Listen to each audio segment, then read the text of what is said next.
Fuir la famille Vance pour venir te ridiculiser ici. Belle-sœur, rentre chez toi préparer un biberon. Cet endroit est une arène d'hommes, pas une œuvre de charité pour une mère célibataire pathétique. Marcus, mon méprisable ex-beau-frère, a sifflé sans pitié, arrachant le lapin en peluche des mains de la petite Luna et le jetant violemment sur le carrelage froid. Tout autour, 63 hommes baraqués attendant leur entretien ont éclaté en hurlements de rire. Ils nous regardaient, ma fille et moi, comme un tas d'ordures qui s'était égaré en territoire hostile. En voyant ma fille se recroqueviller, chaque émotion en moi s'est instantanément figée en une intention meurtrière. Il pense que je ne suis qu'une veuve lâche.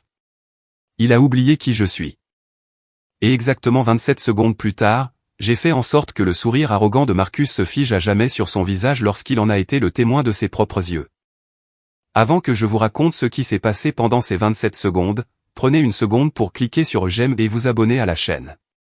Si vous aussi, vous avez été piétiné par votre belle famille, dites-moi dans les commentaires d'où vous regardez cette vidéo et à quelle heure.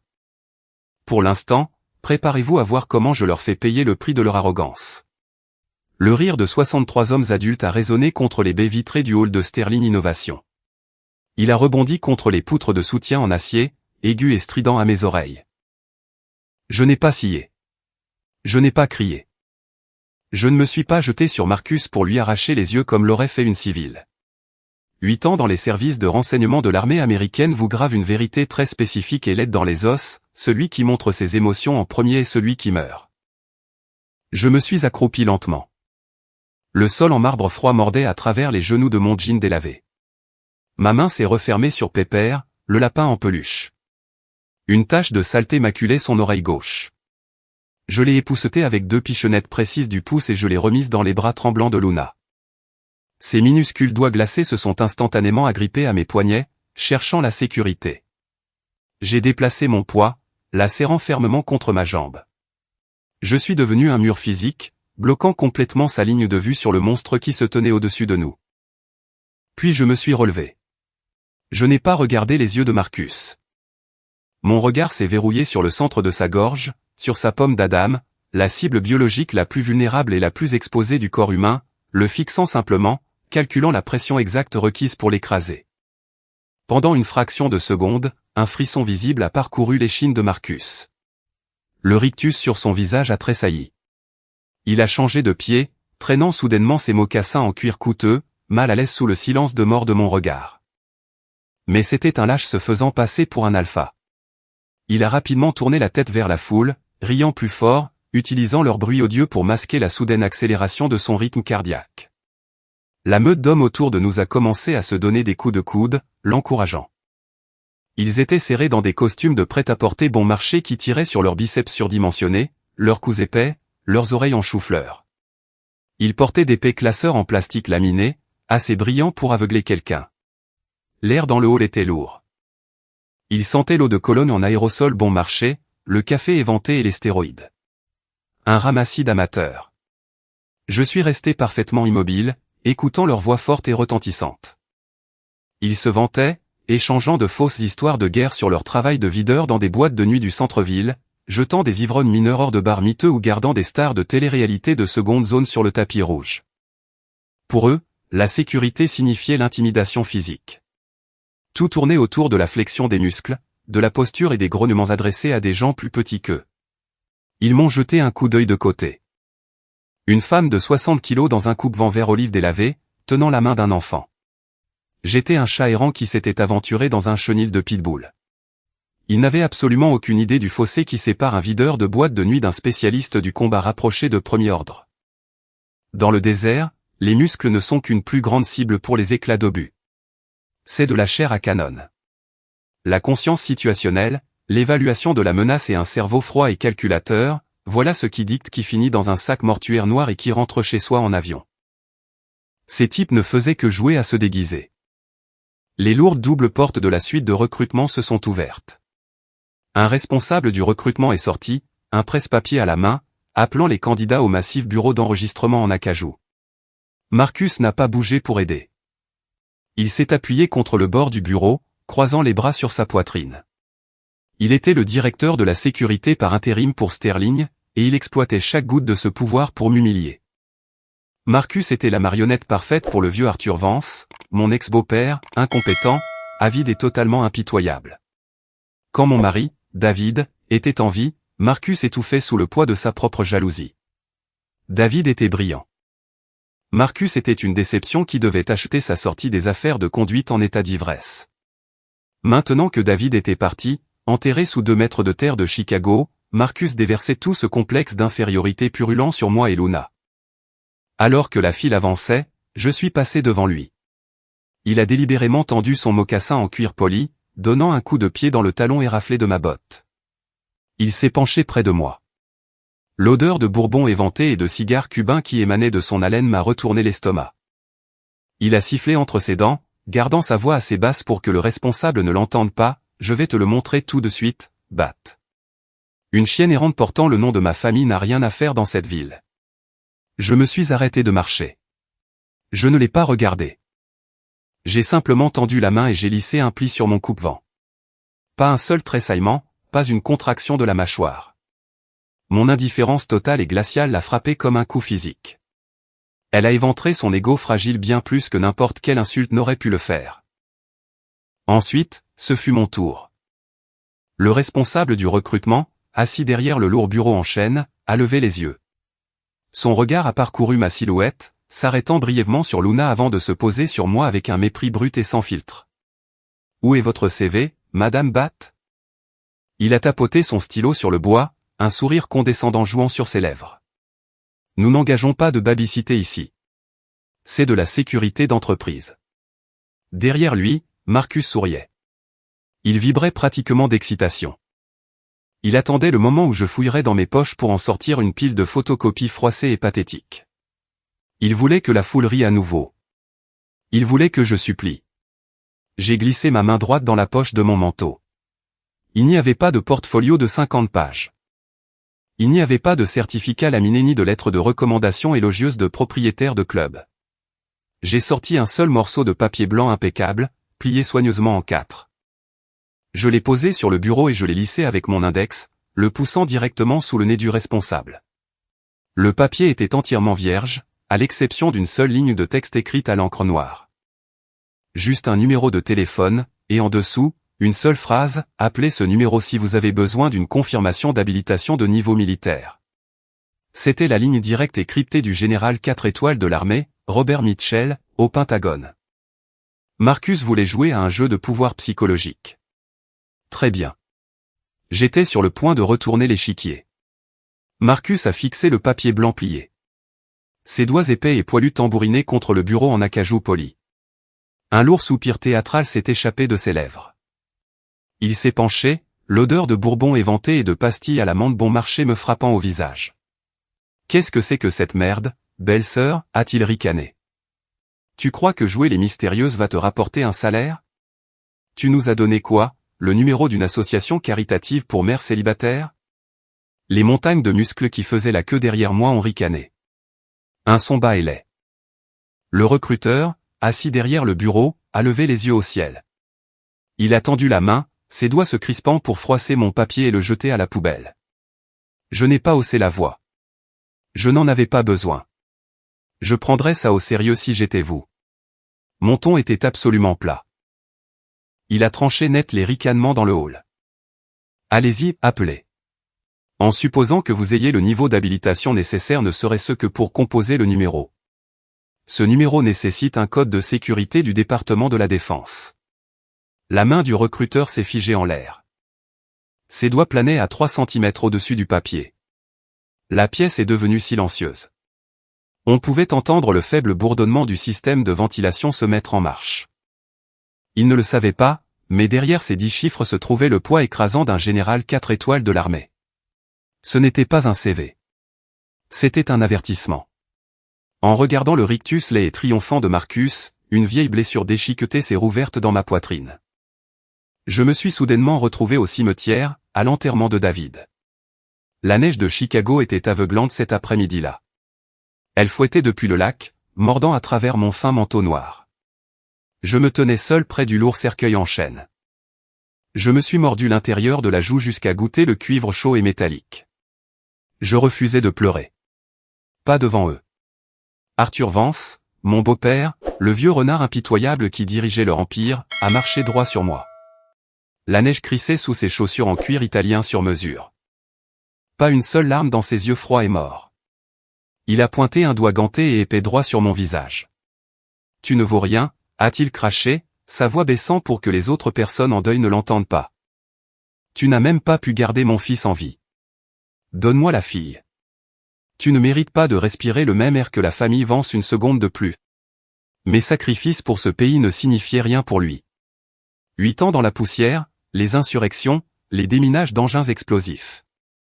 Mes médailles de combat étaient rangées dans une boîte en carton bon marché dans le grenier. Pendant ce temps, les Vance exhibaient leurs fausses plaques de charité déductibles d'impôts dans leurs pantouses pour impressionner les politiciens locaux.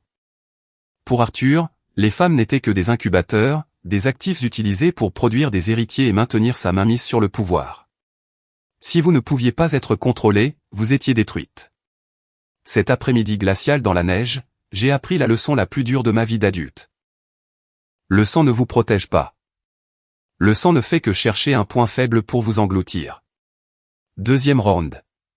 Le recruteur s'est raclé la gorge, essayant désespérément de reprendre le contrôle de la pièce. Les lumières du hall se sont tamisées. Un immense projecteur a jeté une lueur bleue et crue sur le mur blanc.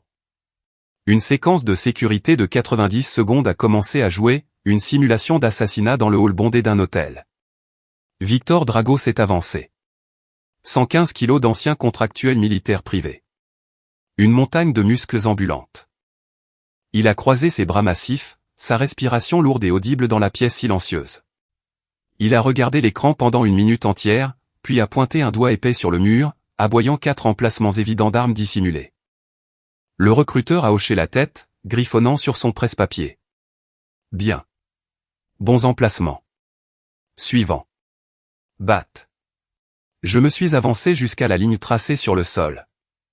Je n'ai pas pointé du doigt. Je n'ai pas agité mes mains pour avoir l'air occupé.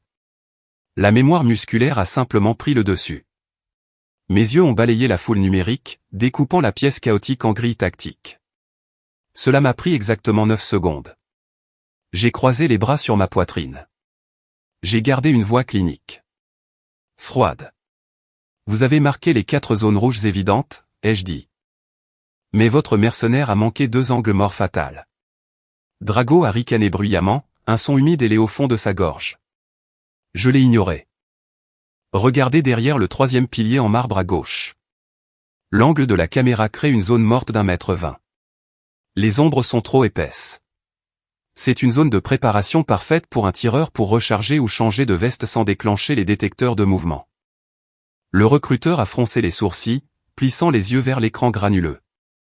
Maintenant, regardez le type en coupe-vent bleu tout à droite, ai-je ordonné. Ce n'est pas un client. Observez ses mains. Les hommes dans la pièce se sont penchés, les yeux rivés sur la vidéo. Il touche sa poche droite 3 fois en 20 secondes. Un tic nerveux. Sa démarche est décentrée. Il marche lourdement sur son pied gauche pour compenser le poids. Il porte une arme de poing compacte dans un holster d'épaule sous son bras gauche. C'est votre tireur, et votre VIP est déjà mort.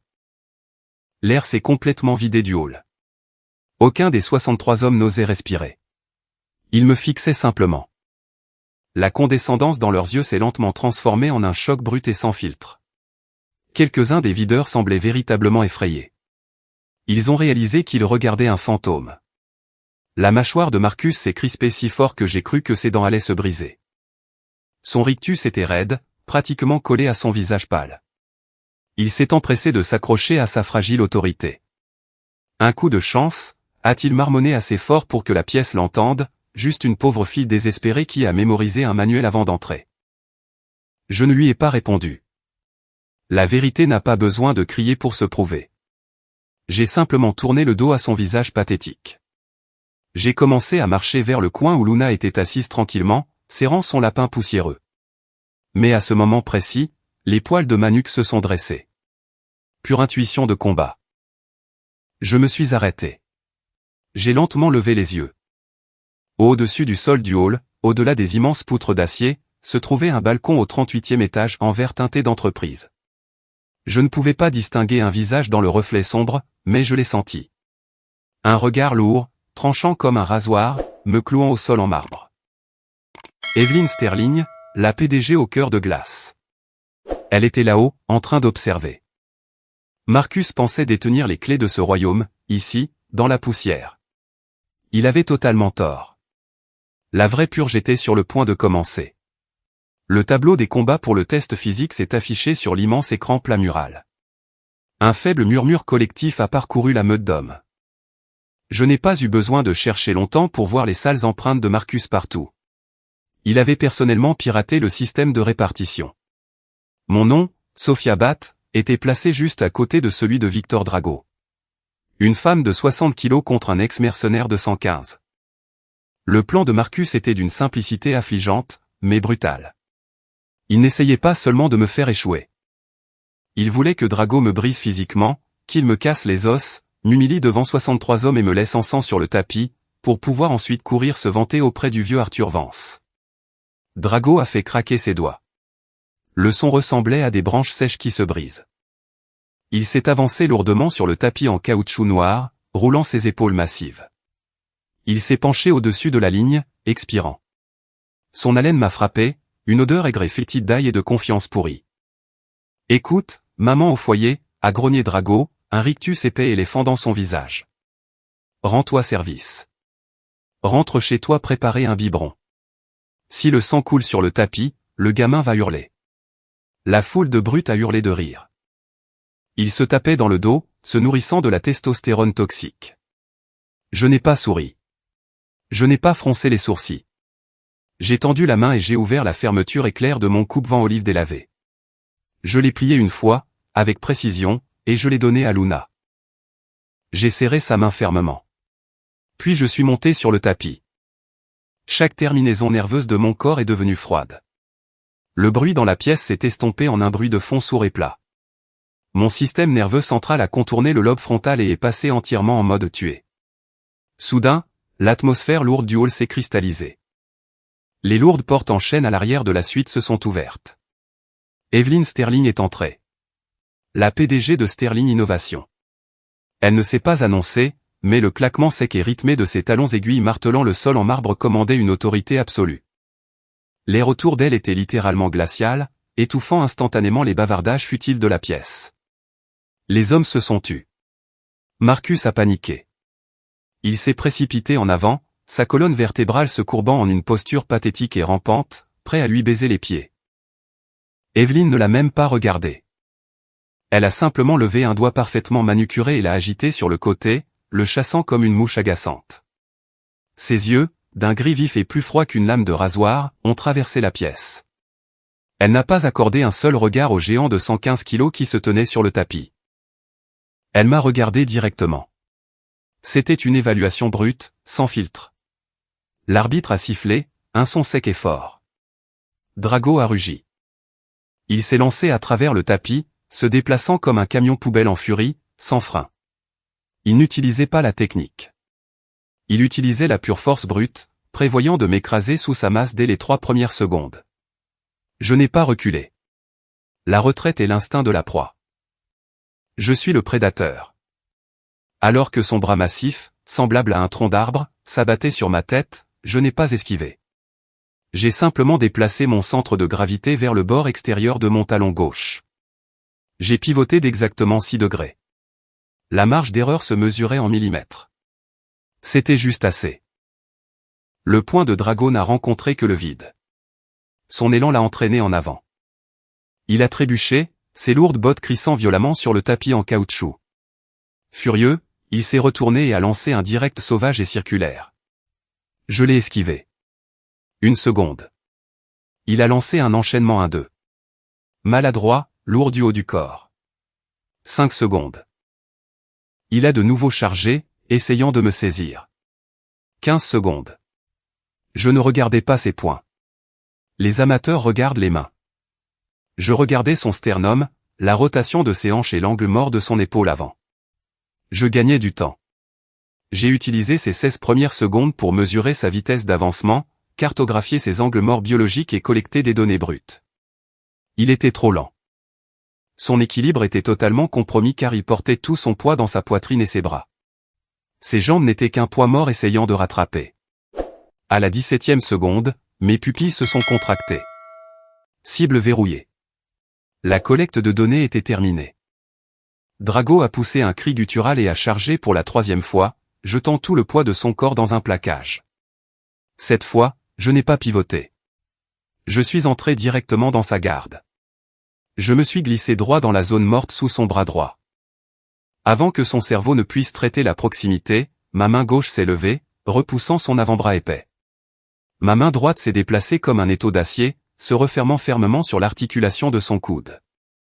Physique de base du combat rapproché. L'effet de levier prime sur la masse. J'ai détourné 100% de son élan. J'ai baissé mes hanches, planté mes bottes et tordu mon tronc avec une force à briser les os. J'ai complètement neutralisé son équilibre. Boum. Le sol entier a tremblé. Drago a heurté le tapis en caoutchouc, le visage le premier, avec le son écœurant de viande qui claque. J'ai maintenu la pression sur l'articulation, verrouillant sa structure squelettique. Il n'a même pas tressailli. Ses yeux se sont révulsés. KO. Temps total écoulé, 27 secondes. Le hall était piégé dans un silence de mort, suffocant. Des dizaines de téléphones portables, auparavant tenus haut pour enregistrer mon humiliation, étaient maintenant figés en l'air. Les hommes qui les tenaient semblaient avoir vu un meurtre. La mâchoire de Marcus était décrochée. Son visage, vidé de tout son sang, a pris une couleur grisâtre et maladive. J'ai lâché le bras de Drago. Je ne l'ai pas regardé. J'ai gentiment épousseté une éraflure sur mon jean et je suis retourné directement vers ma fille. Avant même que je puisse atteindre Luna, la foule s'est écartée. Chloé, l'assistante exécutive d'Evelyn Sterling, a traversé d'un pas vif la mer d'hommes terrifiés. Elle s'est arrêtée juste devant moi et a tendu une élégante carte clé VIP noire et magnétique. « Madame Sterling veut vous voir », a dit Chloé, sa voix tendue mais respectueuse. Tout de suite. L'ascenseur VIP bourdonnait, doux, silencieux, à des millions de kilomètres de l'eau de colonne bon marché et de la sueur de testostérone du haut en bas.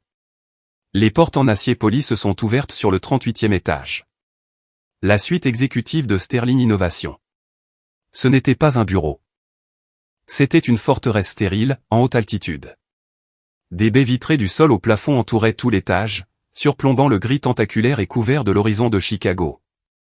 L'air ici semblait rare. Il sentait l'ozone coûteux et la moquette neuve en laine. Tout sur l'immense bureau d'Evelyn Sterling était parfaitement rangé. Des angles parfaits de 90 degrés, froids, calculés, intouchables. Luna s'accrochait à ma jambe. Elle serrait Pépère, son lapin en peluche poussiéreux, contre sa poitrine. Ses grands yeux observaient l'immense espace qui résonnait. « C'est joli ici », a murmuré Luna, sa petite voix brisant le lourd silence. Mais il n'y a pas d'arbre. Ça a l'air triste. Evelyn s'est figée. La PDG au cœur de glace, tenant un stylo en argent au-dessus d'une pile de contrats à $1 million, s'est arrêtée net. Une minuscule fissure, presque imperceptible, s'est formée dans son armure. Elle a baissé les yeux vers ma fille de 6 ans. Les lignes dures autour de la bouche d'Evelyn se sont adoucies, juste pour une fraction de seconde. « Je sais », a dit Evelyn. Sa voix a baissé, perdant son tranchant d'entreprise. « J'en tiendrai compte. » À ce moment précis, je l'ai vu. Sous le costume de créateur sur mesure et l'extérieur de capitaliste impitoyable, Evelyn Sterling était complètement seule dans cette cage de verre. Chloé, l'assistante, a doucement guidé Luna vers un canapé en cuir moelleux près de la fenêtre, lui tendant une assiette de crackers. Evelyn s'est retournée vers moi. L'armure s'est refermée. Elle a fait glisser un épais dossier manie sur le bureau en acajou. « Votre dossier est terrifiant, capitaine Batt », a dit Evelyn en se penchant en arrière dans son fauteuil, ses yeux gris verrouillés sur les miens, cherchant un tressaillement. « Mais ce n'est pas pour ça que je vous ai fait monter. Qui a utilisé un cryptage de niveau militaire pour déposer anonymement ceci sur mon serveur sécurisé la nuit dernière ?» J'ai jeté un coup d'œil au coin inférieur de la première page. Une petite tache noire distincte. L'écriture du général Mitchell. Un fantôme du Pentagone qui veillait sur moi. J'ai gardé un visage entièrement impassible. On ne sacrifie pas un atout.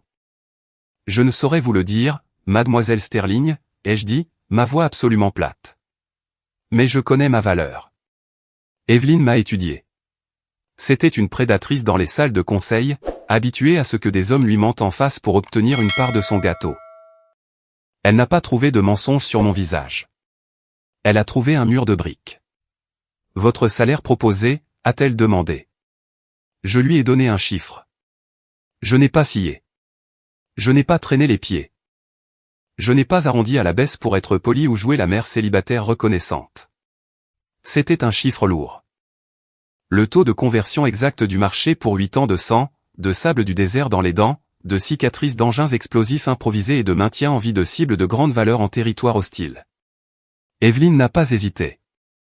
Elle n'a pas fait de contre-offre. Elle a retiré le capuchon de son stylo et a apposé sa signature au bas d'un contrat de travail. Bienvenue chez Sterling, a-t-elle dit. 30 minutes plus tard, j'ai atteint le niveau B4 du parking souterrain. L'air y était humide. Il sentait fortement l'huile de moteur, les plaquettes de frein chaudes et les gaz d'échappement. J'ai ouvert le coffre rouillé de ma vieille berline. Les charnières ont gémi. J'ai jeté le sac à dos de Luna à l'intérieur et je l'ai bouclé sur le siège arrière. Le sous-sol en béton était silencieux. Juste le bourdonnement des néons au-dessus, mais les poils de ma nuque se sont dressés. L'intuition de combat n'a pas d'interrupteur. Le combat dans le hall n'était pas terminé. Les retombées ne faisaient que commencer. À l'étage, en plein milieu de cette mise au sol de 27 secondes, quand j'ai tordu Victor Drago vers le tapis, j'avais intentionnellement heurté l'épaule de Marcus. Une diversion standard. Il a fallu moins d'une demi-seconde pour glisser un micro-espion magnétique de la taille d'un bouton juste sous le revers de sa veste de costume. J'ai fouillé au fond de mon coffre et j'ai sorti un lourd Panasonic Two-Book à coque en caoutchouc, une brique de qualité militaire conçue pour survivre à l'explosion d'une bombe. J'ai branché une seule oreillette tactique. J'ai relevé le lourd écran. Mes doigts ont volé sur le clavier, contournant le système d'exploitation civile. L'interface audio a démarré. Des ondes sonores vertes ont surgi sur l'écran noir. Un grésillement a sifflé dans mon oreille. Puis la respiration lourde et paniquée de Marcus Vance. Les bips rapides et aigus d'un clavier de téléphone en train d'être composé. Ça a sonné 2 fois. Père. La voix de Marcus tremblait. L'alpha de pacotille qui aboyait des ordres dans le hall avait disparu. Il ressemblait à un chien acculé et géniard. La garce vient d'être engagée par Evelyne Sterling. Elle a cassé le bras de Victor en 2 devant tout le monde. Une expiration rauque et dure a crépité dans l'oreillette. Même à travers une liaison numérique, je pouvais presque sentir le tabac cubain brûlé et la pure cruauté pourrie d'Arthur Vance. « Tu es un idiot, Marcus », a grogné le vieil homme. Sa voix était épaisse d'un dégoût absolu. « Tu as laissé une chienne errante traîner le nom des Vance dans la boue sur ton propre terrain. » Marcus a balbutié, s'étouffant dans ses excuses, blâmant Drago, blâmant l'arbitre. Arthur l'a coupé. Sa voix est tombée à un baryton plat et mortel. « L'empire d'Evelyne Sterling est sur le point d'être à moi », a dit Arthur. « Je ne permettrai à aucune variable de compromettre la fusion. Règle ça, Marcus. Débarrassez-vous de cette garce. Tu es là, et le gamin s'il le faut. Fais juste en sorte que ça ait l'air propre. » La ligne a été coupée. J'ai tendu la main et j'ai retiré l'oreillette. J'ai fermé le Two-Book. Le lourd loquet en acier a cliqué. Un écho sec et vif a rebondi sur les piliers en béton du garage vide. Mon pouls n'a pas grimpé. Mes mains n'ont pas tremblé. Je ne me suis pas effondré en larmes parce qu'un grand-père ordonnait le meurtre de sa propre petite-fille de 6 ans. J'étais à court de larmes pour la famille Vance depuis longtemps. Arthur Vance voulait jouer la carte du sang pour protéger son trône. Il voulait utiliser mon passé pour creuser ma tombe. Il avait oublié un détail crucial. Le sang est la seule chose au monde dont je me fiche éperdument maintenant. J'ai passé ma première semaine à me transformer en ombre parfaite. Je ne marchais pas devant Evelyne pour attirer l'attention, et je ne marchais pas à ses côtés comme une égale. Je restais exactement un pas derrière son épaule gauche. C'est le point idéal tactique. Il me donne un balayage net et sans obstruction de ses angles morts. Il me laisse les mains libres. Si quelqu'un fait un mouvement brusque et stupide, mon temps de dégainage est inférieur à 0,4 secondes. Le bâtiment de Sterling Innovation grouillait de vautours d'entreprise. Les cadres, les membres du conseil d'administration, les candidats VP avides dans leurs costumes sur mesure, ils essaimaient autour d'elle chaque fois qu'elle sortait de l'ascenseur VIP. Ils la regardaient tous avec les mêmes yeux affamés et calculateurs. Ils voulaient son fauteuil. Ils voulaient ses parts. Ils voulaient voir la reine de glace glisser sur le sol en marbre pour pouvoir se nourrir des miettes. Mes yeux étaient différents. Je me fichais des stock options, des marges bénéficiaires ou des sièges au conseil. Je voyais Evelyn Sterling comme une vie humaine qui devait continuer à respirer. J'observais les mains. J'observais les ceintures. J'observais l'espace physique entre les gens. Le mardi, Evelyn a compris. On pouvait voir le changement physique dans sa posture. La tension défensive rigide s'est dissipée de ses épaules. Pour la première fois de sa carrière, elle n'était pas surveillée par un espion d'entreprise ou un videur glorifié engagé par le conseil. Elle sentait un véritable bouclier physique se tenir derrière elle. Nous ne faisions pas de petites conversations. Nous n'échangions pas d'histoires de week-end. Ma discipline militaire s'accordait parfaitement à son silence froid d'entreprise. Jeudi après-midi, la plomberie bon marché de la garderie de Luna a finalement lâché. Une canalisation a éclaté, inondant la salle des tout-petits. J'étais prête à prendre un jour de congé maladie et à encaisser la perte sur mon premier salaire, mais Evelyn n'a même pas levé les yeux de son ordinateur portable. « Amène la gamine ici », a-t-elle ordonné, son ton plat et non négociable. Mon bureau est assez grand. Ainsi, pendant 3 heures, le 38e étage est resté dans un silence étrange et lourd. La suite exécutive stérile semblait entièrement différente. Pas de crise agressive dans les haut-parleurs, pas de réunion de conseil tendue, juste le cliquetis rapide et lourd du clavier d'Evelyn et le grattement doux et cireux des crayons de couleur sur du papier d'imprimante. Luna était étalée sur le ventre sur un tapis en laine à $1000, balançant ses baskets éraflées en l'air. Elle fredonnait doucement, totalement inconsciente de l'empire d'1 milliard de dollars qui fonctionnait autour d'elle. De temps en temps, Evelyn faisait une pause. Ses yeux passaient par-dessus son moniteur, observant simplement l'enfant colorié. Juste avant 17 heures, Luna s'est levée. Elle serrait Pépère, son lapin poussiéreux, dans son bras gauche et s'est traînée jusqu'à l'immense bureau en acajou. Elle s'est hissée sur la pointe des pieds et a fait glisser un morceau de papier sur le bois poli. Evelyn a cessé de taper. Elle l'a ramassé. C'était un dessin grossier de bonshommes allumettes, fait à la cire bon marché, une femme en veste noire, moi, une petite fille tenant une tache marron, et une grande femme en costume gris. Nous trois, debout, épaule contre épaule, sous un soleil jaune vif gribouillé. J'ai observé les mains d'Evelyn, les mêmes mains qui démantelaient sans pitié des entreprises en faillite et signaient des licenciements brutaux. Elles ont eu un minuscule tremblement, presque imperceptible. Elle ne l'a pas froissé. Elle ne l'a pas jeté dans l'élégante poubelle en métal. Elle a lissé le bord du papier avec son pouce, a ouvert son tiroir supérieur et l'a posé à plat à l'intérieur, juste à côté de son seau d'entreprise. Cette pièce calme et fragile a volé en éclats 10 minutes plus tard. Un ping aigu et strident a fendu l'air. Ce n'était pas une notification de bureau standard. Il venait du serveur crypté privé d'Evelyn, le canal détourné. J'ai regardé Evelyn cliquer sur la souris. La couleur a complètement quitté son visage. Sa peau est devenue pâle, presque translucide sous la lumière grise de Chicago qui filtrait à travers le verre. J'ai déplacé mon poids, me rapprochant d'un demi-pas du bureau pour lire le reflet sur la cloison vitrée. Une seule ligne de texte se trouvait dans le corps d'un email anonyme. On vous trahit sans même que vous le sachiez. En pièce jointe, une photo floue de téléphone portable, un cliché d'un document hautement classifié intitulé clause 9 du prochain contrat de fusion interne de Sterling. Je n'avais pas besoin d'un diplôme en droit pour comprendre ce que je regardais. J'ai examiné la structure de nommage du fichier, la syntaxe, le timing psychologique de la menace. Le sang dans mes veines s'est transformé en eau glacée. Je connaissais intimement ce mode opératoire. C'était un coup bas classique. Ce n'était pas un lanceur d'alerte d'entreprise quelconque essayant de faire ce qui est juste. C'était Arthur Vance. Le vieil homme ne s'en prenait pas seulement à ma fille. Il utilisait son influence en coulisses auprès du conseil d'administration pour détourner l'œuvre de toute une vie d'Evelyn. Il avait trouvé une faille juridique pour lui voler l'entreprise sous son nez. Je l'avais vu faire exactement la même chose à mon mari, David. Arthur avait vidé le trust de David, utilisant les petits caractères et des avocats véreux pour le forcer à une obéissance totale. Maintenant, il appliquait le même scénario brutal à Evelyn. Evelyn s'est mordu la lèvre inférieure. Ses jointures sont devenues blanches en agrippant le bord du bureau. C'était le poids lourd et suffocant du plafond de verre qui s'écrasait sur elle, la prise de conscience que, peu importe la force avec laquelle elle se battait, le club des vieux copains essayait de l'enterrer. Elle était furieuse, mais elle était coincée. J'ai enfreint le protocole. Un garde du corps reste en arrière-plan.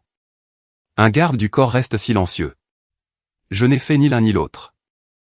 J'ai fait un pas complet en avant, abandonnant mon poste derrière son épaule pour me tenir juste à côté d'elle, au bureau. J'ai gardé la voix basse, la faisant tomber dans un registre plat et rauque. Mademoiselle Sterling, ai-je dit, mes mots assez tranchants pour couper du verre. L'homme qui a envoyé ce fichier fantôme est Arthur Vance. Je connais ses méthodes. Ce n'est pas un homme d'affaires cherchant une fusion propre. C'est un prédateur. Il aime jouer avec sa nourriture. Il vous épuisera psychologiquement jusqu'à ce que vous abandonniez. Bien avant de vous briser réellement la nuque. Evelyne a lentement levé les yeux vers moi. La panique momentanée dans ses yeux gris a disparu. Elle a été entièrement remplacée par un feu glacial, tranchant comme un rasoir. Elle a réalisé qu'elle n'était plus seule dans la ligne de mire. Elle a attrapé le lourd téléphone de bureau et a martelé le bouton de l'interphone. Chloé, a ordonné Evelyne, sa voix complètement dépouillée de toute peur. Appelez le Méridien. Réservez la salle à manger privée pour ce soir. Dites au président Vance que je veux un dîner tranquille. La salle à manger VIP du 40e étage du Méridien était un monde complètement différent. Elle était noyée dans la lumière des lustres en cristal et le bourdonnement bas et lourd de la vieille fortune. Les serveurs en gants blancs se déplaçaient comme des fantômes, mais aucune lumière tamisée ni aucun parfum coûteux ne pouvait masquer la puanteur d'Arthur Vance. Il était assis en bout de la lourde table en chêne. Il portait un costume Tom Ford sur mesure qui coûtait probablement plus cher que ma première voiture. Un sourire chaleureux et grand paternel était collé à son visage ridé, semblable à du cuir. C'était un déguisement parfait. Quand Evelyne et moi avons franchi les doubles portes, Arthur s'est levé. Il a tendu la main, servant à Evelyne un scénario rempli de flatteries d'entreprises mielleuses et vides. Puis ses yeux ont glissé au-delà de son épaule. Ils se sont verrouillés sur moi. La chaleur grand paternelle a instantanément disparu. Ses yeux sont devenus morts. Froid, reptilien. Il m'a regardé de la même manière qu'un serpent mesure un rat avant de décrocher sa mâchoire. Le dîner était suffocant. Je me tenais exactement un pas derrière la chaise d'Evelyne, surveillant les sorties, écoutant le grattement angoissant des couteaux à steak contre la porcelaine coûteuse. Arthur a passé 1 heure à utiliser le concept de famille comme une arme. Il a utilisé des mots comme héritage, protection et collaboration pour masquer sa cupidité absolue. Il acculait Evelyne, menaçant subtilement d'une prise de contrôle hostile par le conseil si elle ne cédait pas le contrôle de Sterling Innovation. J'ai observé les mains d'Evelyne sous la table. Ses jointures étaient blanches comme l'os. Elle serrait sa fourchette en argent si fort que le métal se pliait. Mais au-dessus de la table, son visage était impeccable. Pure royauté d'entreprise. Elle a abattu chacun de ses arguments manipulateurs avec des chiffres froids et durs. Elle ne lui a pas cédé un pouce. Au moment où l'expresso est arrivé, l'air dans la pièce était assez épais pour étouffer. Evelyne s'est levée, laissant tomber un billet de $100 impeccable pour le voiturier. Elle est sortie la première dans le couloir moquetté pour récupérer son manteau. Arthur ne l'a pas suivi immédiatement. Il a délibérément traîné les pieds, laissant les lourdes portes en chêne se refermer, nous coupant du couloir. Il s'est mis directement sur mon chemin. Le masque du milliardaire poli a fondu de son visage. En dessous, il n'y avait qu'une cruauté brute et primitive. Il est entré dans mon espace personnel. L'odeur de côte de bœuf saignante et de cigares cubains éventés m'a frappé au visage. C'était nauséabond. Il s'est penché près de moi, sa voix tombant à un sifflement guttural et venimeux. « Tu ne garderas pas la fille longtemps, Sophia » a-t-il craché, les mots comme du poison. « Tu es une tache sur l'héritage de ma famille. Mon équipe juridique rédige déjà les papiers de garde. Nous sortirons ton dossier militaire. Nous te traînerons devant le tribunal des affaires familiales et nous prouverons que tu souffres d'un SSPT violent et non traité. Je prendrai Luna, et toi.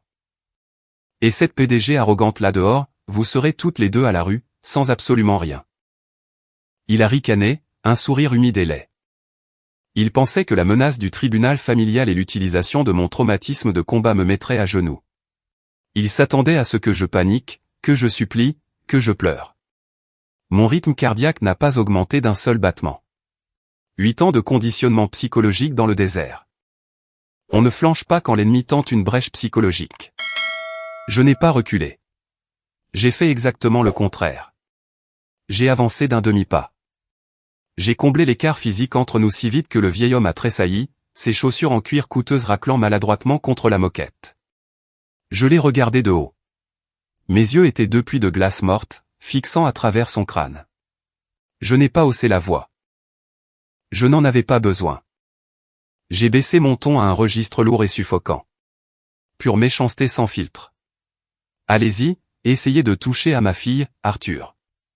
Les mots sont restés en suspens, épais et lourds. Vos avocats sont peut-être bons, mais ils ne peuvent pas vous sauver de ce que je sais déjà sur vos comptes offshore au Caïman. Je vais vous montrer exactement comment un officier du renseignement de l'armée démantèle un empire.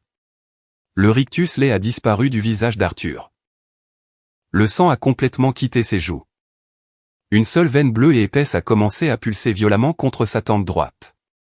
Il a ouvert la bouche, mais aucun son n'est sorti. Je n'ai pas attendu de réponse.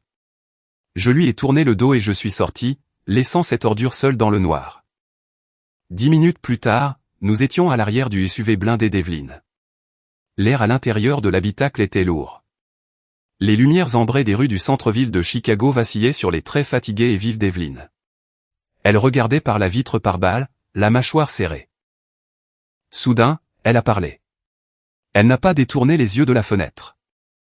Vous étiez déjà au courant de la clause 9, n'est-ce pas? Avant l'email d'aujourd'hui. Ce n'était pas une question. C'était une accusation. J'ai regardé son reflet dans le rétroviseur. J'ai serré la mâchoire. J'ai lu les fichiers cachés de la fusion dès mon premier matin, ai-je gardé une voix plate, refusant de m'excuser. Je ne peux pas vous servir de bouclier physique si je ne sais pas dans quel champ de mine vous marchez. Arthur Vance n'est pas un homme d'affaires. C'est un prédateur. Il détruit les choses juste parce qu'il le peut. Evelyn est restée complètement silencieuse. La colère dans sa posture s'est lentement dégonflée. Pour la première fois depuis qu'elle m'avait engagé, elle a réalisé que je n'étais pas juste une mercenaire qui pointait. Nous partagions une tranchée. Nous chassions exactement le même monstre. Avant qu'elle ne puisse dire un autre mot, mon téléphone portable a vibré dans ma poche. Une vibration violente et prolongée. Je l'ai sorti. L'écran brillait d'un rouge sang. Une alerte de proximité de niveau 1, provenant des caméras de sécurité cachées que j'avais installées dans mon appartement. Quelqu'un était en train de défoncer ma porte d'entrée. J'ai claqué la porte d'entrée de mon appartement et j'ai verrouillé le pen dormant. Mon ordinateur portable de combat était déjà ouvert sur l'îlot de la cuisine. J'ai contourné le pare-feu civil et j'ai plongé directement dans mon flux de sécurité privée. L'écran s'est divisé en 4 angles de caméra, salon, couloir, sortie de secours, porte d'entrée. Rien. Juste un couloir vide et silencieux. Une fausse alerte. Mais je ne me suis pas détendu. 8 ans à extraire des renseignements de zones de guerre vous apprennent une chose, les fantômes laissent des empreintes numériques. Si mon système s'est déclenché, quelqu'un testait le périmètre. J'ai fait craquer mes doigts et j'ai lancé un script de protocole fantôme. Faisant rebondir mon adresse IP à travers 3 serveurs proxy différents avant de m'infiltrer directement dans le serveur central de Sterling Innovation. J'ai contourné leur sécurité de qualité commerciale en moins de 4 minutes. J'ai commencé à éplucher les journaux de surveillance brute du parking souterrain B2. Il m'a fallu 6 autres minutes pour le trouver. Un trou. Exactement 11 minutes de silence radio. Pas de code d'erreur. Pas de redémarrage du système. Juste une coupure nette et chirurgicale dans le flux vidéo. Quelqu'un avec un accès route avait manuellement effacé la bande. J'ai écrit un algorithme de suivi rapide et j'ai suivi les miettes de pain numériques. L'adresse IP pointait directement vers le bureau du directeur de la sécurité, Marcus Vance. Il avait laissé la porte dérobée grande ouverte. J'ai extrait les journaux de trafic de la porte B2. Pendant cette exacte fenêtre de 11 minutes, 3 lourdes camionnettes commerciales banalisées ont franchi le point de contrôle de sécurité. Marcus faisait entrer clandestinement des hommes dans le bâtiment. Des contractuels militaires privés, de l'équipement tactique lourd et des brouilleurs de signal. Il préparait le terrain pour une intrusion physique massive au 38e étage. J'ai attrapé mon téléphone prépayé pour appeler la police de Chicago. Puis je me suis arrêté. Si j'appelais les flics maintenant, Marcus paniquerait. Il brûlerait les preuves, effacerait les serveurs, et Arthur Vance s'en tirerait sans une égratignure. On ne blesse pas un serpent, on lui écrase la tête. Avant que je puisse décider de ma prochaine action, une toux rauque et humide a traversé les minces murs de l'appartement. Luna. Le tableau tactique dans ma tête s'est brisé. J'ai couru dans sa petite chambre. Elle était recroquevillée en boule sous sa fine couverture, tremblant violemment. J'ai pressé le dos de ma main contre son front. Elle brûlait. La panique d'une mère se fiche des prises de contrôle d'entreprise ou des assassins. Elle ne fait que hurler. J'ai attrapé mon téléphone et j'ai appelé Chloé. Je lui ai dit que j'étais absente pour la nuit. Sans explication. 30 minutes plus tard, on a frappé à ma porte d'entrée, un coup sec et autoritaire. J'ai saisi mon arme de poing, la gardant cachée derrière mon dos en regardant par le Judas. Je me suis figé. J'ai déverrouillé le pen dormant et j'ai ouvert la porte. Evelyn Sterling se tenait dans la faible lumière vacillante du couloir de mon appartement bon marché. La PDG impitoyable qui ne tolérait jamais les excuses personnelles, qui virait des vice-présidents pour 5 minutes de retard. Elle tenait un sac de pharmacie en plastique rempli de Tylenol pour enfants et un sac en papier brun sentant la soupe au poulet chaude. Elle a annulé une séance de stratégie de plusieurs millions de dollars pour conduire jusqu'à un quartier ouvrier dans le noir glacial. Evelyn n'a pas dit un mot. Elle est entrée, a enlevé son manteau de créateur sur mesure et l'a drapé sur une chaise en plastique bon marché. Elle s'est assise sur le bord du lit de Luna. Elle a tendu la main, plaçant sa main fraîche et manucurée doucement contre le front brûlant de ma fille. Le regard dans ses yeux n'était pas de la pitié. C'était une douleur brute, sans filtre, qu'on n'apprend pas dans une salle de conseil. À minuit, la fièvre de Luna a finalement baissé. Elle dormait paisiblement, serrant son lapin poussiéreux. Evelyn et moi sommes sortis sur le balcon en métal rouillé. L'air d'hiver de Chicago était brutal. Il a traversé mes vêtements. J'ai tendu à Evelyn une tasse en céramique ébréchée remplie de thé chaud bon marché. Nous nous tenions épaule contre épaule, regardant la grille sans fin des lampadaires ambrés. David Vance, ai-je dit, ma voix à peine un murmure contre le vent hurlant. Mon mari. Evelyn m'a regardé par-dessus le bord de sa tasse, attendant. C'était le seul de cette famille pourrie et toxique qui avait une âme. Il voyait ce qu'était son père. Il voyait la cruauté, la cupidité. David voulait partir. Il était prêt à renoncer à son trust, à céder ses parts, juste pour nous prendre, Luna et moi, et disparaître. Je me suis mordu l'intérieur de la joue, fort. Le goût métallique du sang a inondé ma bouche. Et puis il est mort. Un accident de voiture soudain et violent, par une nuit claire. La police a qualifié ça d'accident tragique. J'ai agrippé la rampe en métal jusqu'à ce que mes jointures craquent. Je sais que c'était Arthur. David menaçait son contrôle. Alors Arthur l'a éliminé. La prise d'Evelyn sur sa tasse s'est resserrée. La nuit de l'enterrement de David, Arthur n'a même pas pleuré. Il m'a coincé. Il m'a dit que j'étais morte pour lui, et il m'a ordonné de lui donner Luna.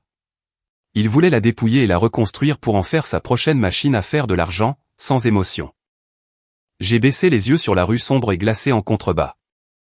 J'ai dû appeler le général Mitchell. Il a falsifié des documents de transport militaire.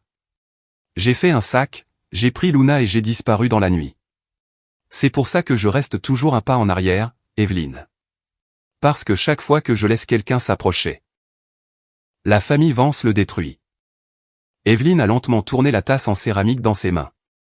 Une seule larme, chose rare et impossible pour la reine de glace, a glissé sur sa joue, captant la faible lumière. Elle ne l'a pas essuyée. Elle a tendu sa main libre et a saisi mon avant-bras.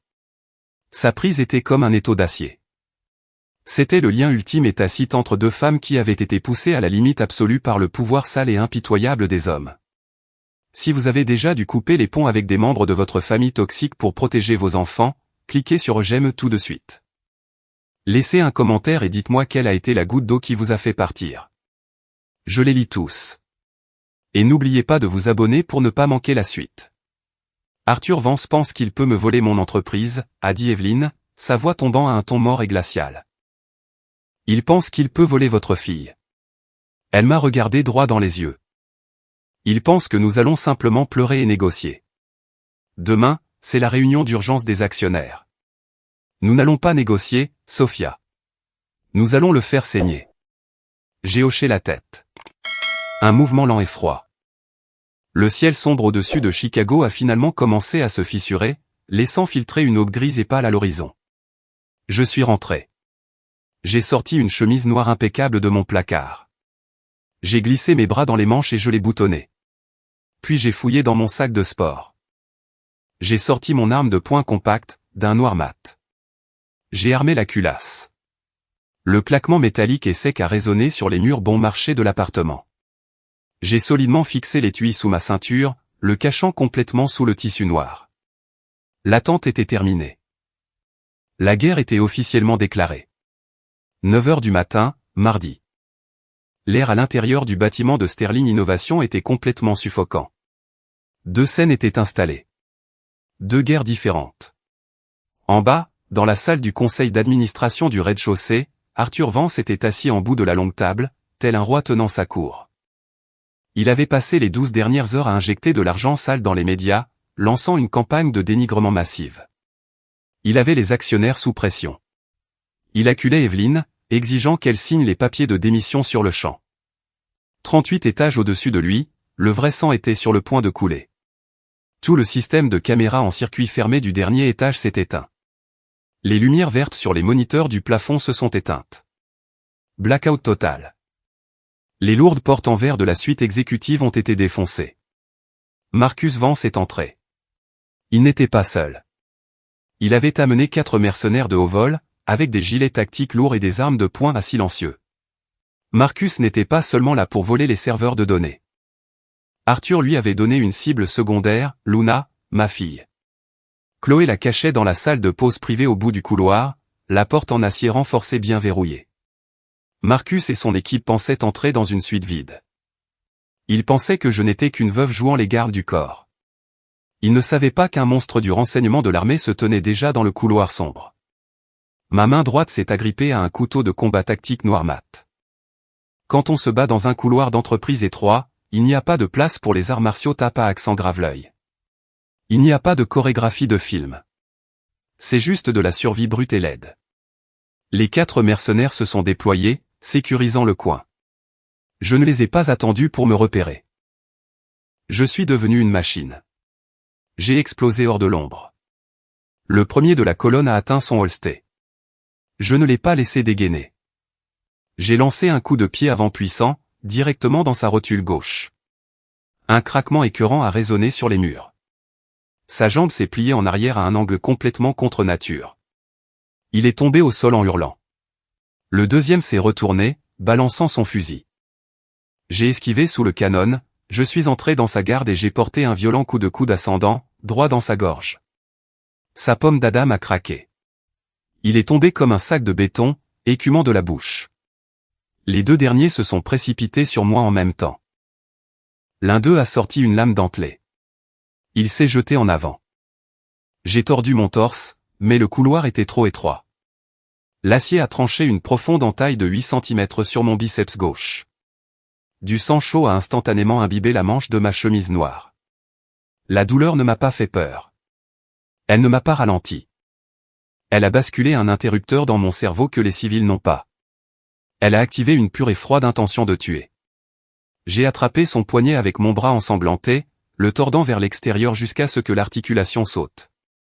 J'ai arraché le couteau de sa prise et je l'ai enfoncé durement, droit dans sa cuisse épaisse. Il a rugi, ses genoux fléchissant. Je l'ai attrapé par son lourd gilet tactique, le hissant pour l'utiliser comme un bouclier humain. Le 4e a hésité, ne voulant pas tirer sur son propre homme. Cette seconde d'hésitation lui a tout coûté.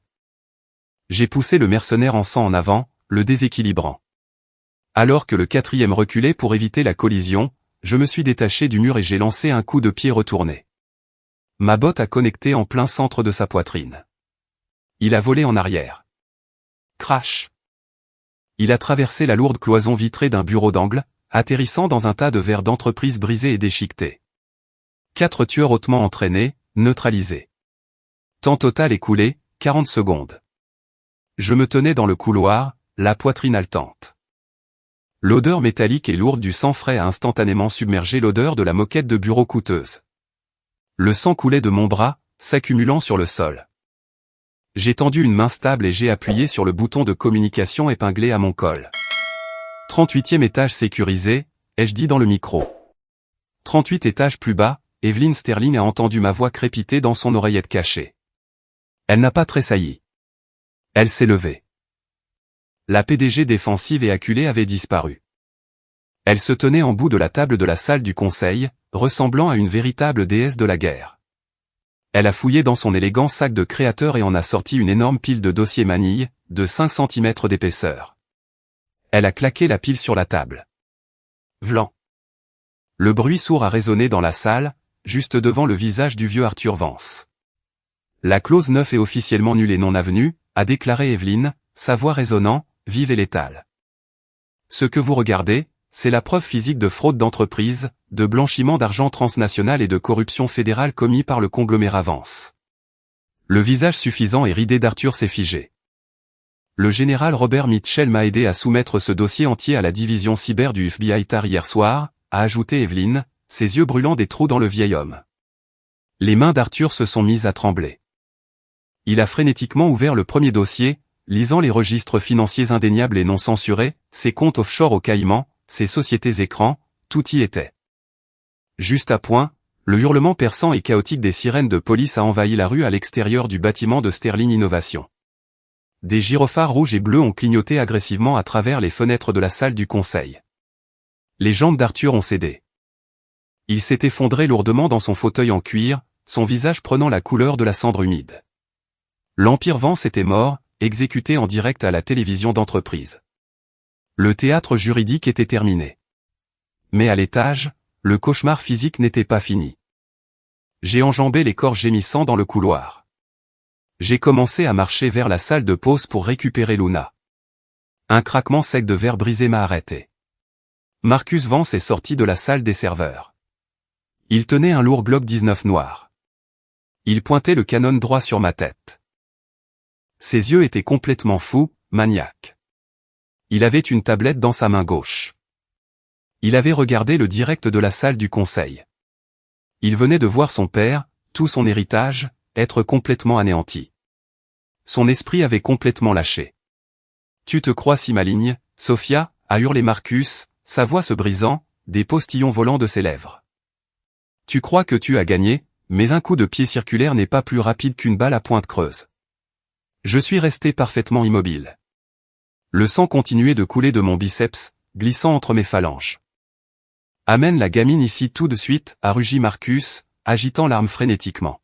« Tu n'es qu'une ratée pathétique qui n'a même pas pu garder son propre mari en vie. » Il pensait vraiment que l'arme me ferait tomber à genoux. Il pensait qu'utiliser la mort de David comme une arme psychologique briserait mon esprit. Il n'avait pas réalisé qu'à la seconde où il avait mentionné David, il avait déjà fini de creuser sa propre tombe. Marcus se tenait au bout du couloir jonché de verre. Son costume sur mesure était froissé, couvert de poussière de plâtre. Ses mains tremblaient si fort que le lourd canon du Glock 19 vibrait dans l'air. Il était acculé. Un rat piégé dans un bâtiment en feu.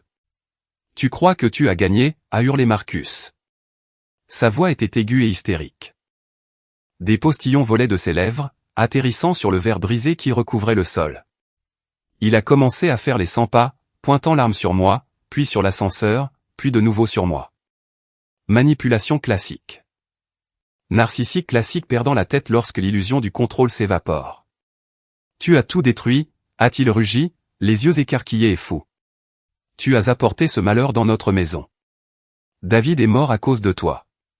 Tu n'as pas pu le protéger et maintenant tu essaies de me ruiner. » Il essayait de creuser dans les vieilles blessures. Il voulait me voir craquer. Il voulait me voir tomber à genoux et pleurer, suppliant pour ma vie et celle de ma fille. Il avait besoin de ce trip de pouvoir pour se sentir à nouveau un homme. Je n'ai pas bougé d'un pouce. Je ne me suis pas caché derrière un pilier. Je suis juste resté là. Le sang coulait toujours de mon biceps gauche, glissant le long de mon avant-bras et frappant le sol d'un léger tape, tape, tape régulier. Mes yeux étaient plats, morts, plus froids qu'un hiver à Chicago. J'ai regardé droit dans le canon sombre et ouvert de son arme. Je n'ai pas dit un mot. Ce silence total et suffocant le terrifiait plus qu'une dispute n'aurait jamais pu le faire. Il a réalisé qu'il regardait un fantôme. Il regardait un prédateur qui avait survécu à de véritables zones de guerre, pas à des salles de conseil. C'était un lâche qui n'avait jamais réellement appuyé sur une gâchette en dehors d'un stand de tir de luxe. Il a dégluti difficilement. Sa respiration était rapide, superficielle, sentant le café éventé et la panique brute. Il a cligné des yeux. Un seul clignement. C'était toute la marge dont j'avais besoin. Je n'ai pas dégainé ma propre arme. Trop lent.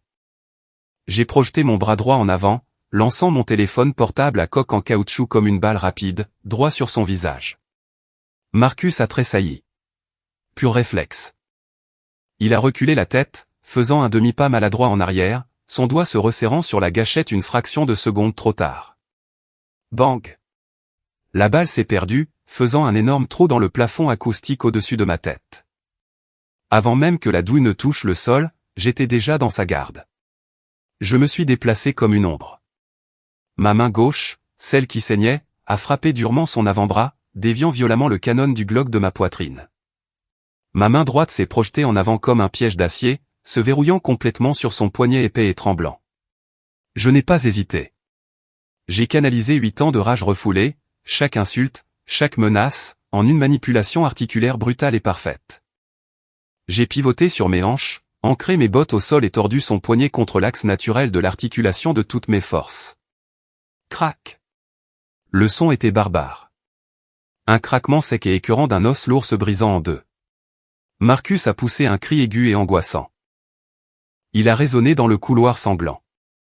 Ses doigts sont instantanément devenus mous. Le lourd Glock est tombé, heurtant le sol couvert de verre avec un lourd cliquetis métallique. Il s'est effondré. Ses genoux ont heurté le sol. Il s'est replié sur lui-même, serrant son poignet ruiné contre sa poitrine, sanglotant de manière incontrôlable. Je n'avais pas fini. L'engourdissement tactique avait disparu. La colère froide s'est évaporée. La mère ours s'est réveillée. J'ai tendu la main et j'ai attrapé le col de sa veste de costume coûteuse et ruinée. Je me fichais du sang sur mes mains. J'ai soulevé son poids mort, traînant son visage pathétique et taché de larmes jusqu'à mon niveau. Il a gémi, son souffle se coinçant dans sa gorge. J'ai montré les dents. Je n'ai pas crié. J'ai baissé la voix à un grognement bas et létal, enfonçant chaque mot dans son crâne comme un clou. Ne prononce plus jamais le nom de mon mari. Je l'ai rapproché de 3 centimètres. Et ne pose plus jamais tes mains sales sur ma fille. J'ai lâché sa veste et je l'ai violemment repoussée. Marcus s'est écrasé sur le dos, glissant sur le verre brisé. Il s'est recroquevillé en une boule serrée et misérable, gémissant dans sa poitrine. Le directeur de la sécurité arrogant, l'enfant chéri de l'Empire Vance. Il était complètement écrasé, réduit à néant. Le bruit sourd de bottes tactiques a résonné dans la cage d'escalier. Une équipe du SWAT de Chicago de 4 hommes a fait irruption au 38e étage, balayant le couloir avec des fusils M4. Ils ont vu les 4 mercenaires en sang. Ils m'ont vu debout au-dessus de Marcus. Ils n'ont pas pointé leurs armes sur moi. Evelyn avait déjà sécurisé cet étage avec les fédéraux. 2 officiers tactiques ont attrapé Marcus par les épaules, le relevant brutalement du sol. Ils l'ont plaqué face contre le mur, attachant son poignet cassé derrière son dos avec des serflex. Il a de nouveau crié, mais les flics l'ont ignoré. En bas, dans le hall principal, la scène se déroulait exactement de la même manière. Des agents du FBI escortaient Arthur Vance hors du bâtiment. Ses mains étaient menottées fermement derrière son dos. Le costume italien sur mesure semblait ridicule maintenant. Alors que les flics traînaient Marcus vers l'ascenseur de service, il a croisé son père. Les 2 hommes se sont regardés. Il n'y avait plus d'arrogance, plus d'intrigue, juste une défaite totale et absolue. Un empire pourri et toxique, complètement effacé en l'espace d'1 heure. Je ne les ai pas regardés partir. Je ne leur ai pas accordé une seconde de plus de mon temps. J'ai tourné le dos à leurs débris. J'ai serré mon bras gauche en sang, appuyant fort pour ralentir l'hémorragie, et j'ai commencé à marcher rapidement dans le couloir en direction de la salle de pause. Derrière cette lourde porte en acier, la seule chose qui comptait pour moi attendait. J'ai refusé l'aide des ambulanciers. Je ne voulais pas de l'arrière d'une ambulance hurlante. Je ne voulais pas des gyrophares ni du grésillement des radios de police. Evelyne n'a pas posé de questions. La PDG, qui venait de démanteler un empire d'1 milliard de dollars, a franchi le barrage de la police de Chicago, a pris les clés de son chauffeur privé et a déverrouillé elle-même les lourdes portes de son SUV blindé. Je suis monté sur le siège passager. Mon bras gauche était enveloppé dans un bandage compressif serré, palpitant d'une chaleur sourde et lourde. Luna était recroquevillée sur le siège arrière, complètement épuisée, serrant son lapin poussiéreux contre sa poitrine. Evelyne a mis le lourd camion en marche. Nous nous sommes éloignés du bâtiment de Sterling Innovation, laissant les lumières rouges et bleues clignotantes derrière nous. Les rues de Chicago étaient complètement vides. La lumière grise et froide de l'aube commençait à peine à se répandre sur l'horizon déchiqueté. Le chauffage du SUV bourdonnait doucement, soufflant de l'air chaud sur ma peau glacée. Pendant 20 minutes, personne n'a dit un mot. Le silence n'était pas gênant. Il était lourd. Il était mérité. À un feu rouge, Evelyne a retiré sa main droite du volant en cuir. Elle a tendu la main par-dessus la large console centrale et a saisi la mienne. Ses doigts étaient froids, mais sa prise était d'un fer absolu. Ce n'était pas un geste de pitié. C'était la reconnaissance physique, silencieuse et inébranlable, entre deux survivantes qui venaient de sortir ensemble d'un champ de mines. J'ai regardé dans le rétroviseur. La famille Vance, Arthur, Marcus, toute la lignée pourrie et toxique, était enfin là, dans les cendres. Morte et enterrée. Le passé sanglant était officiellement clos. Nous nous sommes arrêtés devant une clinique médicale privée tranquille dans la banlieue nord. À la seconde où les portes vitrées automatiques se sont ouvertes, l'odeur vive et stérile de l'alcool à friction a frappé le fond de ma gorge. Dans l'armée, cette odeur signifiait des pertes massives. Elle signifiait des hélicoptères d'évacuation sanitaire en approche, des garrots déchirés et des sacs mortuaires zippés. C'était l'odeur de la mort. Mais ce soir, ça sentait juste la sécurité. Je me suis assise sur le bord d'une table d'examen recouverte de papier. Un médecin aux cheveux gris, tranquille, m'a anesthésié le bras et s'est mis au travail. 7 points de suture. J'ai regardé le fil de nylon noir rapprocher les bords déchiquetés de ma peau. Je n'ai pas tressailli. Chaque traction vive de l'aiguille ne faisait que clore un chapitre que je n'avais jamais voulu rouvrir. Le médecin a collé un pansement de gaze blanche et propre sur mon biceps.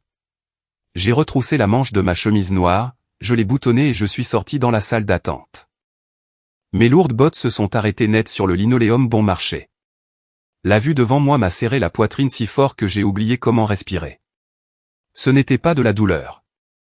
C'était une vague de soulagement massive et écrasante qui s'est abattue sur mes épaules.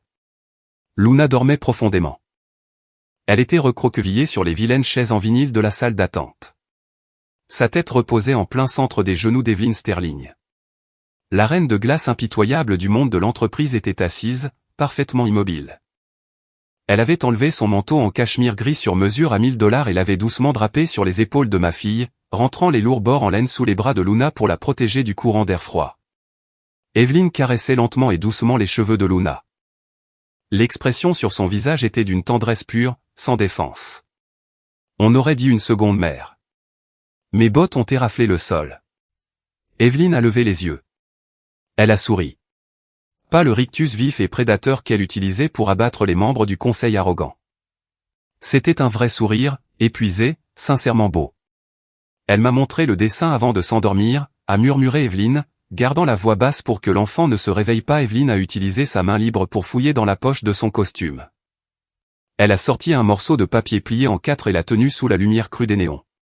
C'était le dessin à la cire d'hier. Mais Luna y avait ajouté quelque chose. Au-dessus du bonhomme allumette en veste noire, au-dessus de la petite fille tenant le lapin marron, au-dessus de la grande femme en costume gris, Luna avait pris un crayon de couleur vert épais et avait dessiné un arbre immense. Les branches s'étendaient largement sur toute la partie supérieure de la page, s'entremêlant, se tissant en une canopée dense et impénétrable. Un toit. Un bouclier. J'ai fixé ces lignes de crayon désordonnées et j'ai senti les derniers morceaux brisés à l'intérieur de ma poitrine se remettre enfin en place. La liberté, ce n'est pas seulement de détruire les gens qui ont essayé de vous briser. C'est de regarder autour des cendres de la guerre et de réaliser que vous avez construit une forteresse. C'est de choisir exactement qui a le droit de se tenir à l'intérieur de ces murs avec vous. Je me suis approché et je me suis assise sur la chaise en plastique juste à côté d'Evelyne. J'ai penché la tête en arrière contre le mur, écoutant le son doux et rythmé de la respiration de ma fille, en sécurité sous ce lourd manteau de cachemire. Pour la première fois depuis plus de 8 ans, les coins de ma bouche se sont relevés. Un vrai rire, calme, s'est échappé de ma poitrine. Je n'avais plus à porter le monde entier sur mes épaules. Je n'étais pas seul. Si vous entendez ma voix en ce moment, je veux que vous vous souveniez d'une dure vérité. Le sang ne fait pas une famille. Parfois, le sang n'est qu'une lourde chaîne de fer qui essaie de vous entraîner au fond de la rivière. La vraie famille se définit par le respect. La vraie famille se définit par les gens qui se tiendront à la porte et prendront une balle pour vous quand les loups viendront frapper. La force, ce n'est pas de se venger. C'est de tracer une ligne dans le sable, de regarder les gens qui vous ont fait du mal droit dans les yeux et de protéger farouchement vos propres limites. Si mon histoire vous a donné ne serait-ce qu'une once de courage pour vous lever et quitter une table où vous n'êtes plus respecté, cliquez sur le bouton s'abonner tout de suite. Je veux que vous laissiez un commentaire ci-dessous et que vous me disiez qui est la seule personne dans votre vie qui vous fait réellement vous sentir en sécurité. Tapez son nom. Faites-lui savoir quelle est votre vraie famille. Et cliquez sur j'aime pour que ce message atteigne quelqu'un d'autre qui est assis dans le noir et qui a besoin de la force de se battre. Tenez-vous droit.